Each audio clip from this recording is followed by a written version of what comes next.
Նախ բանակցությունների ժամանակ մեր աշխատակիցների վստահությունն ա եղել արտգործնախարարությունում, որ սահմանադրության հարց ադրբեջանցիները դրել են, մեր կողմից էլ եղել է, ձեր սահմանադրությունում էլ կա ուղղակի հղում եւ քննարկման նյութ եղել է։ Սահմանադրությունները միշտ ուզեցել են փոխել։ Հայաստանի 35 տարվա մեջ մի մասին դուրն եկել է, մի մասին դուրը չի եկել։ Միշտ է սահմանադրական փոփոխություններ եղել է։ Այդ թվում 18 թվականին, բայց 18 թվականին գործընկերուց կրկնելով որևէ մեկի մտքով Նիկոլ Փաշինյանից սկսած մազաչափ մտքով չէր անցնի հարձակվել Հայաստանի անկախության հռչակագրի վրա։ Ճիշտ չեք ասում, պարոն Միրզոյան, մոլորեցնում է ձեր իշխանությունը ժողովրդին։ Դրա լավագույն վկայությունը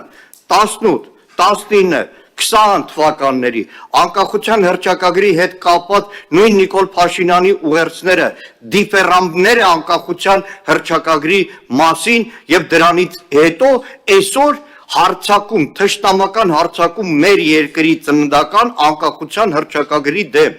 կոնֆլիկտացին է։ Լավը չեք ասում ֆաշիստական ու ռասիստական է, որովհետև կրկնելով Քրիստինե Վարդանյանին, որովհետև այդ ամբողջ ձևակերպումը հարցակումը անկախության հռչակագրի վրա ունի պատվիրատու, ունի պահանջատեր, որի անունն է Ադրբեջան եւ Ադրբեջանի նախագահ։ Եվ իրենք անթաքույց այդ մասին խոսում են։ Անթաքույց այդ մասին խոսում են։ Սրանից հետո խոսել այլևս ինքնիշխանության մասին, ինքնիշխանության պաշտպանության մասին մեզ էլ մեղադրել այդ տեսեք հարձակվում են դիմությունը ինքնիշխանության դեմ, առնվազն կոռեկտ չի, կեղծ է, սուտ է եւ հասարակությանը մոլորեցնող։ Իր վերաբերյալ չէ ժամանակը շատ բան չանեմ, նայեք Հայաստան Թուրքիա այդ Գյումրի կարս որ ասում եք, Գյումրի կարս որ ասում եք, մեր ժողովրդի մի հատ մանանա եք պատկերացնում։ Իրականում Գյումրի կարս երկաթուղու Հայաստանի սահմանից այն կողմ մինչև համարյա կարս, մինչև Աքյակը կայերը երկաթգիծ չկա պարզապես, մետալալոմ է,